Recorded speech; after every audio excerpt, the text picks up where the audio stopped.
Hello, good morning everyone. Musta kayo dyan mga kabiyaherong chopper? Alam ko nagbibiyahe din kayo ngayon tulad ko. Punta kasi kami ng Manawag ngayon kasama yung boss ko. Mga paps, kumusta kayong lahat dyan? God bless. Ingat tayo lahat sa biyahe. Alam ko nasa biyahe rin kayo ngayon.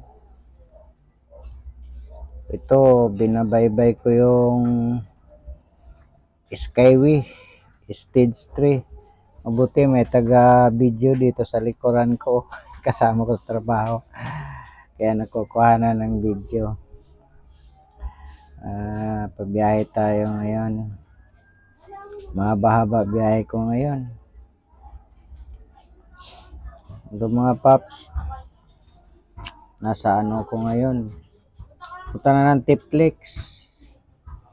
Yan, nasa Tiplex na kami. Dinaanan namin yung EasyTex. Di ko nakuha na ng video.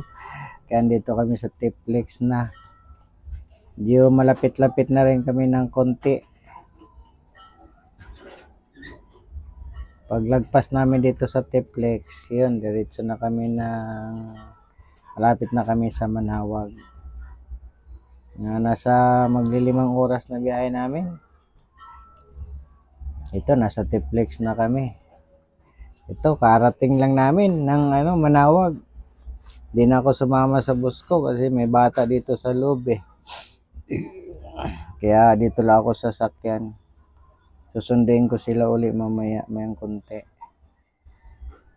Birthday kasi ni Mama Mary kahapon, Sabado, kaya ang daming tao ngayon dito. Medyo traffic nga.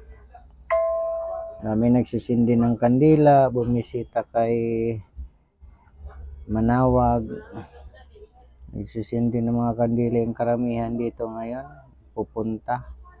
Kasi matraffic nga ngayon sa biyahe namin eh.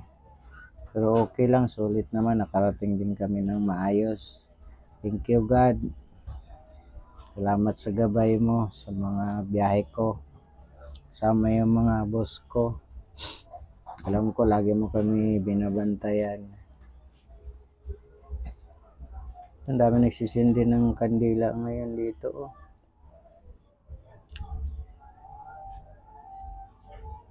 Tsaka yung boss ko nasa loob, nagsisindi din ng kandila.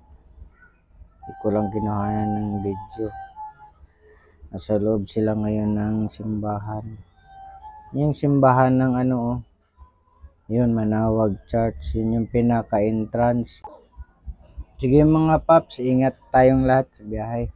Ito, pabalik na kami ng Manila ngayon. Katatapos lang namin ng Manawag. Sige mga paps, God bless. Salamat sa panunod mga paps, sa tulong nyo lahat. Maraming salamat paps. Ingat kayo. Salamat.